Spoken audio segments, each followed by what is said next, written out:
September 22nd, 1928. St. Louis, 7th inning. Score 2-2. The beer bottle is airborne, spinning as it comes. Brown glass catching sunlight. Target, Babe Ruth's head. 35,000 Cardinals fans on their feet. Waiting, watching, hoping the bottle finds its mark. Clank! The bottle hits Ruth's head. Hard, painful. The metallic sound echoes through the stadium. Ruth doesn't flinch, doesn't fall, just stands there. 5 seconds, 10 seconds. Silence. Then he bends down, picks up the bottle, looks at the thrower, smiles. "Good throw," he shouts, "but my swing is better." The crowd explodes, curses, insults, threats. Ruth walks to the batter's box, swings his bat, once, twice, looks into the pitcher's eyes, and in the next 30 seconds, those attacking fans are about to experience the biggest regret of their lives. But to understand what happens next, you need to understand why St. Louis hates Babe Ruth. It started 3 years earlier, 1925, World Series, Cardinals versus Yankees. St. Louis wins in 7 games, their first championship. The city celebrates for days, parades, parties, pride. But there is one moment Cardinals fans remember more than the victory. Game 3, Yankee Stadium. Ruth hits a home run, massive, over the right field wall. As he rounds third base, he looks at the Cardinals' dugout and tips his cap. Not respectful, mocking. Then he winks. Cardinals players are furious. Cardinals fans never forget. They hate Ruth from that moment, not just because he is good, but because he humiliates them with a smile. 1926, Yankees versus Cardinals again. World Series rematch. Game 7, bottom of the 9th. Cardinals leading 3-2. Ruth is on first base. Yankees need runs. Ruth tries to steal second. Terrible decision. Cardinals catcher throws him out easily. Game over. Cardinals win their second championship. Ruth's base-running mistake costs the Yankees everything. St. Louis celebrates again. But this time it is different. This time they are laughing at Ruth, the great Babe Ruth, the Sultan of SWAT, caught stealing, looking foolish. Cardinals fans mock him in newspapers, on the radio, in the streets. They make jokes. They create songs. Babe Ruth the fool. Babe Ruth the loser. 1927. Yankees dominate baseball. Ruth hits 60 home runs, breaking every record, making history. But when the Yankees come to St. Louis during the regular season, something changes. The fans are not just booing anymore. They are violent, throwing things, trash, food, rocks, anything they can find. Ruth's response? He hits 3 home runs in 2 games. After each one, he stands at home plate, watches the ball disappear, then slowly walks around the bases, taking his time, enjoying their anger, making them hate him more. Cardinals fans promise revenge, promise that next time Ruth comes to St. Louis, he will pay. Now it is September 1928. Yankees are in first place. Cardinals are fighting for the pennant. Regular season game, high stakes. The rivalry has reached boiling point. From the moment Ruth steps onto the field at Sportsman's Park, the crowd is hostile. Not just loud, dangerous. 35,000 Cardinals fans packed into every seat, standing in the aisles, hanging over the railings, all of them focused on one target. Babe Ruth. He jogs to right field for the top of the first inning. The insults start immediately. "Ruth, you fat pig! Go back to New York! You're nothing but a drunk!" Ruth waves at them, smiles, blows a kiss. The crowd goes insane. Security has to hold fans back from climbing onto the field. First inning, Cardinals batting. Ruth is playing shallow right field. Balls and strikes being called. Routine play. Then something flies from the stands. An apple, rotten. It lands 10 feet from Ruth, splatters on the grass. Ruth looks at it, looks at the crowd, applauds. "Nice arm," he shouts, "but try aiming next time." More objects start flying. Peanuts, Cracker Jack boxes, a hot dog. Ruth dodges them like he is playing a game, having fun with it. The umpires stop play, walk to the Cardinals manager, tell him to control the crowd or the game will be forfeited. The manager announces over the loudspeaker, "Fans, please refrain from throwing objects onto the field." The crowd boos, but the throwing stops, for now. Third inning, Ruth's first at-bat. He walks to the plate. The booing is deafening. 35,000 people screaming at once. Ruth steps into the batter's box, takes a practice swing. The Cardinals pitcher, Bill Shirtle, one of the best in the league, stares at him. Ruth stares back. First pitch. Fastball, high and inside. Brushback pitch, meant to intimidate. Ruth doesn't move, lets it pass. Umpire calls ball 1. Second pitch, curveball, outside. Ball 2, third pitch, fastball down the middle. Ruth swings, connects. The sound is like a cannon. The ball rockets toward center field. Rising, Cardinals, center fielder runs back. Keeps running, reaches the warning track. Looks up, the ball sails over his head. Over the fence, home run. Ruth rounds first base.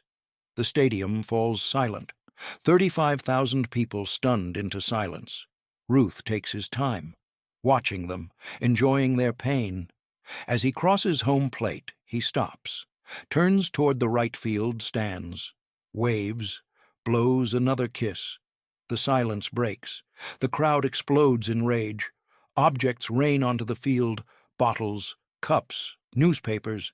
The umpires halt the game again, this time for 5 minutes while grounds crew cleans the debris. Fifth inning, Ruth back in right field. The crowd has not forgiven him for the home run. The insults are worse now, personal, vicious. "Your mother was a whore, Ruth. You'll never leave this city alive. We're gonna kill you, fat boy." Ruth ignores most of it, but one voice stands out, louder than the others. A man in the front row of the right field bleachers. Big guy, red face. Drunk, very drunk. He is standing on his seat, pointing at Ruth, screaming, "You ain't nothing, Ruth. You hear me? Nothing. Just a fat drunk who got lucky."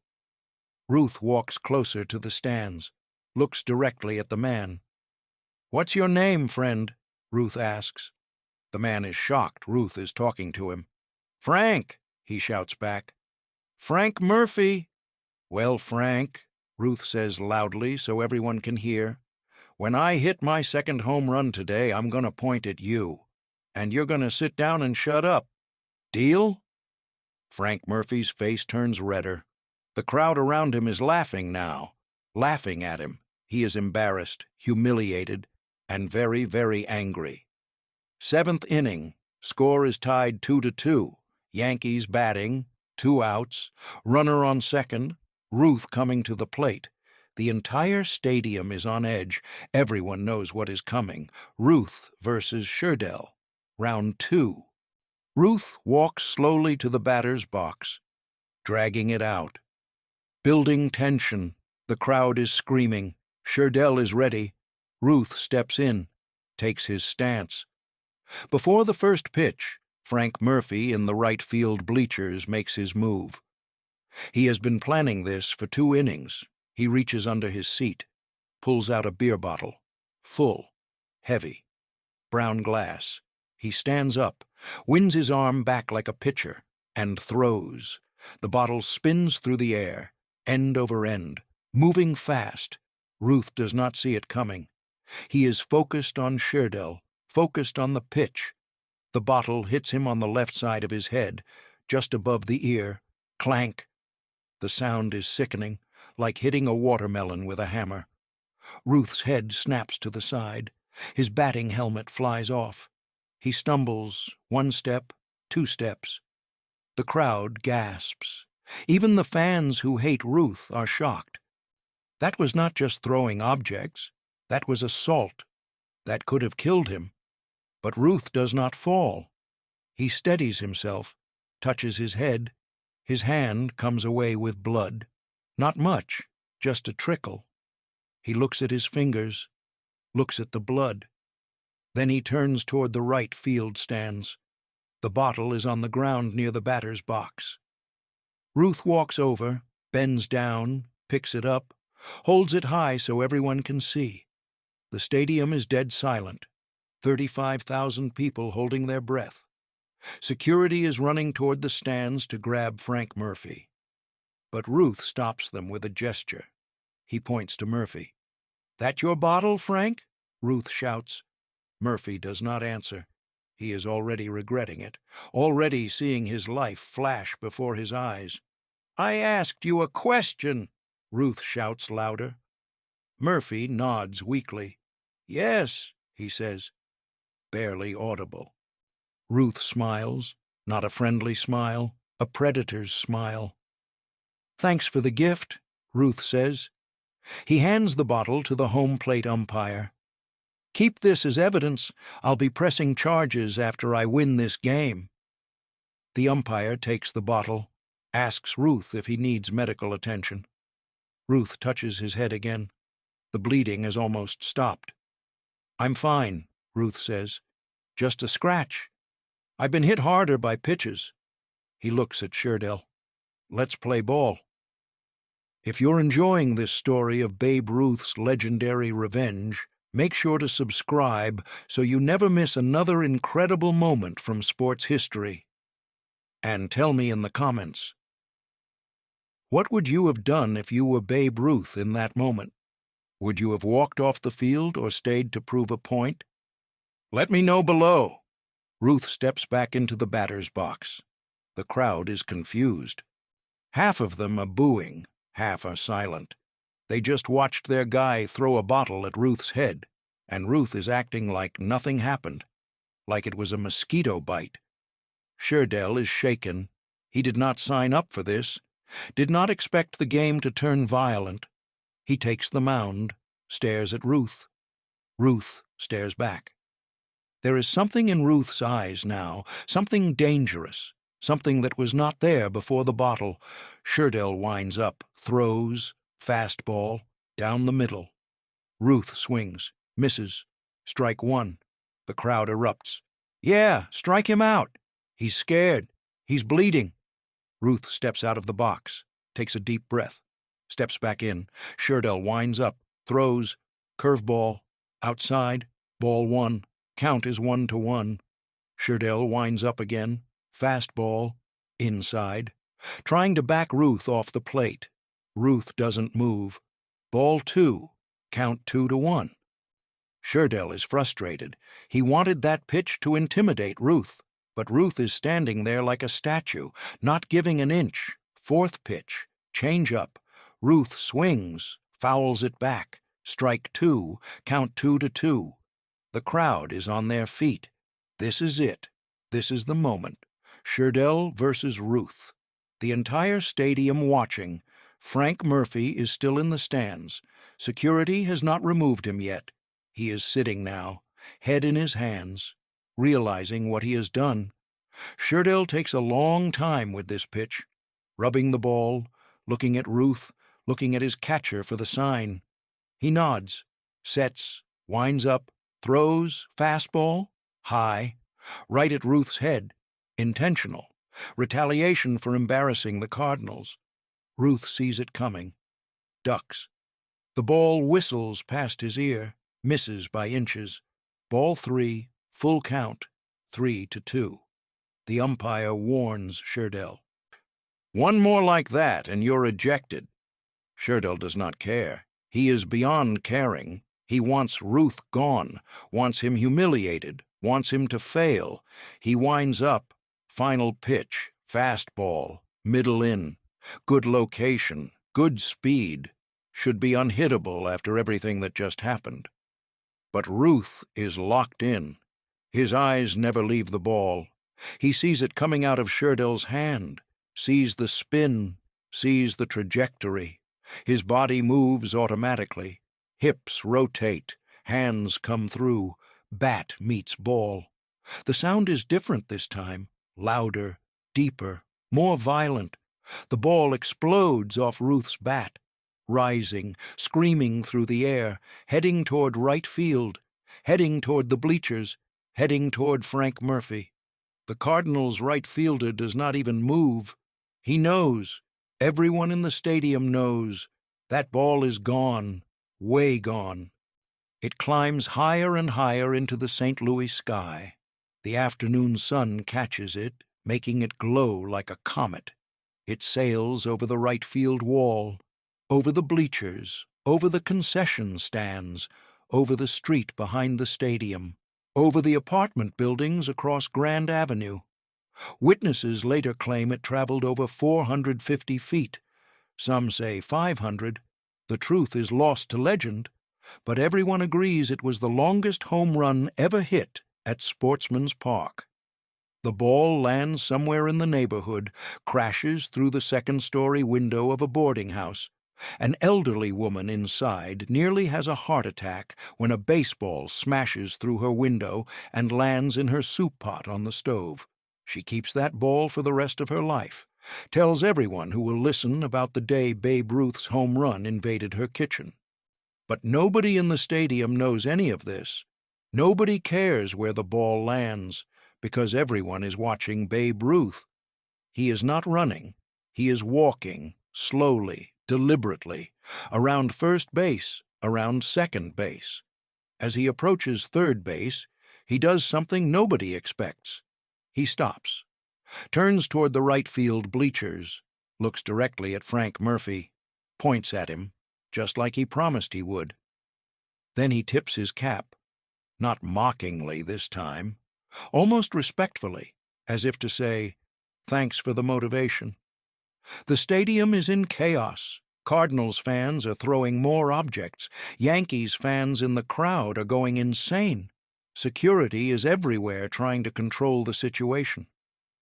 Ruth finishes rounding the bases, crosses home plate. His teammates mob him, slapping his back, grabbing his shoulders, checking his head where the bottle hit.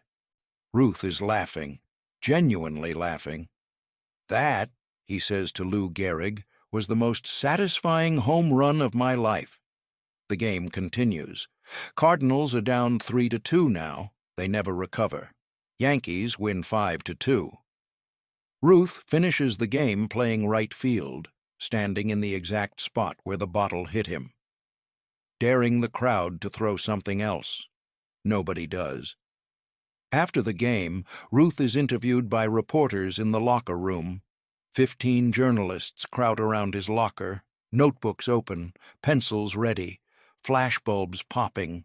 Ruth sits on a wooden stool, still in his dirty uniform, blood dried on the side of his head where the bottle hit. A team doctor has examined him. No concussion, no serious damage, just a small cut that will heal in a few days. The reporters fire questions. "Babe, how did it feel when that bottle hit you? Were you dizzy? Did you think about leaving the game? What was going through your mind?" Ruth holds up his hand. "One at a time, boys," he says with a grin. "I can only answer so fast." A reporter from the St. Louis Post-Dispatch asks about pressing charges. Ruth shakes his head. "Forget the charges," he says. "That fan did me a favor. I was having a rough game until he woke me up. Best thing that could have happened." The reporters scribble furiously. One asks if he was scared when the bottle hit him. Ruth laughs, a deep, genuine belly laugh that echoes through the locker room. "Scared? I've been hit by Ty Cobb's spikes. I've been beamed by Walter Johnson. I've had pitchers throw at my head at 95 miles per hour. A beer bottle from some drunk fan? That's nothing. What scared me was thinking I might miss that next pitch. That would have been embarrassing." Another reporter asks why he pointed at Frank Murphy after hitting the home run. Ruth's expression turns serious. "I wanted him to know," Ruth says. "I wanted everyone in that stadium to know. You can try to hurt me, you can throw things at me, you can hate me, but you can't stop me from doing my job. You can't make me less than what I am." That home run wasn't just for me.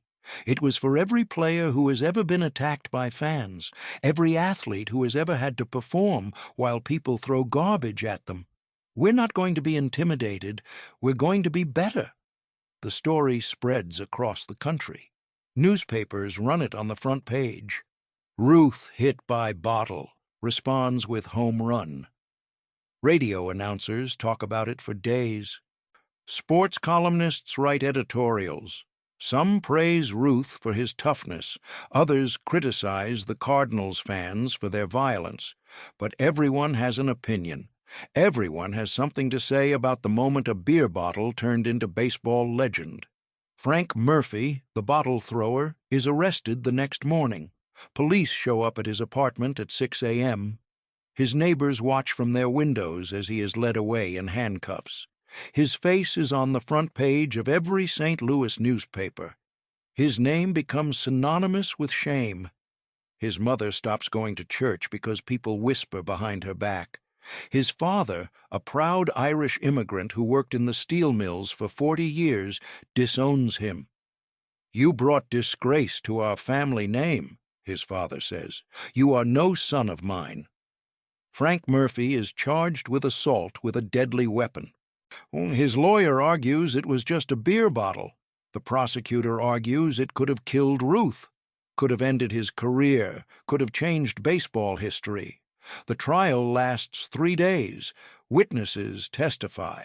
Security guards, other fans, even Bill Sherdell, the Cardinals pitcher, is called to testify. "I was trying to get Ruth out," Sherdell says under oath, "but I never wanted him hurt. What that fan did was wrong, cowardly, unforgivable." Frank Murphy sits in the defendant's chair, head down, ashamed. His court-appointed lawyer tries to make him seem sympathetic, paints him as a working man who made a mistake, a loyal fan who got carried away. But the jury is not convinced. They deliberate for 2 hours, return with a guilty verdict. He is banned from Sportsman's Park for life, banned from every major league stadium in America. His name added to a blacklist circulated among team security departments. In court, he apologizes, says he was drunk, says he was caught up in the moment, says he regrets it. The judge is not sympathetic. "You threw a weapon at a man's head," the judge says. "You could have killed him. You're lucky Mr. Ruth decided not to press charges, or you'd be looking at prison time." Murphy is fined $500, a fortune in 1928. He loses his job. His wife leaves him. His friends abandon him. All because he threw a bottle at Babe Ruth. And the worst part? The absolute worst part? Every time someone mentions that game, they don't talk about him. They talk about Ruth's home run, the home run Murphy caused. Murphy becomes a cautionary tale, the man who tried to hurt Babe Ruth and only made him stronger. Years later, in 1935, a reporter finds Frank Murphy. He is working as a janitor in a factory, living in a small apartment, barely getting by. The reporter asks him about that day in 1928. Murphy is silent for a long time. Then he speaks. "I was drunk," he says, "and stupid and angry, but mostly I was jealous. Jealous that this man could do things I could never do, could be someone I could never be. So I tried to hurt him, tried to bring him down to my level. But you know what I learned? You can't bring down a giant by throwing bottles. You just look small. And I've looked small ever since." The reporter asks if he regrets it. Murphy nods. "Every day of my life," he says. "Not just because of what happened to me, but because I gave Babe Ruth another reason to be great.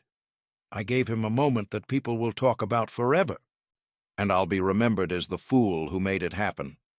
The 1928 season ends with the Yankees winning the World Series. Ruth hits .625 in the series, 3 home runs, 9 RBIs, dominates every game. When reporters ask him about his success, he tells them the same thing. That bottle in St. Louis woke me up, reminded me that people are watching, that every at-bat matters, that I can't take anything for granted. Lou Gehrig, Ruth's teammate and best friend, has a different take. Babe didn't need that bottle to motivate him, Gehrig says, but it reminded the world what happens when you try to intimidate Babe Ruth. You don't scare him, you just make him angry. An angry Babe Ruth is the most dangerous player in baseball. The story becomes legend, passed down through generations. Every time a player gets hit by something from the crowd, someone mentions Babe Ruth and the beer bottle. Every time a player responds to adversity with success, someone compares it to Ruth's home run. The moment becomes bigger than the game, bigger than the rivalry.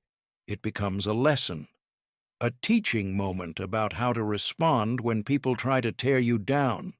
You don't get angry, you don't quit, you don't let them win. You respond by being better than they ever imagined you could be. You turn their hate into your fuel. You prove that nothing they do can stop you. Not insults, not violence, not a beer bottle to the head. Nothing. September 22nd, 1928. A beer bottle flies through the air, hits Babe Ruth in the head, draws blood. The crowd expects him to leave, to quit, to show weakness. Instead, he picks up the bottle, smiles, and hits the longest home run of the game. That is the difference between average and legendary. Average people let obstacles stop them, let adversity define them, let hate control them. Legendary people turn obstacles into opportunities, turn adversity into motivation, turn hate into greatness. Babe Ruth was hit by a bottle, and he responded by becoming more Babe Ruth than ever before. That is why he is remembered. That is why the story survives. Not because of the violence, but because of the response. The perfect, devastating, unforgettable response that proved once again that Babe Ruth was not just the best player in baseball. He was unstoppable, unbreakable, untouchable, and no amount of hate could ever change that.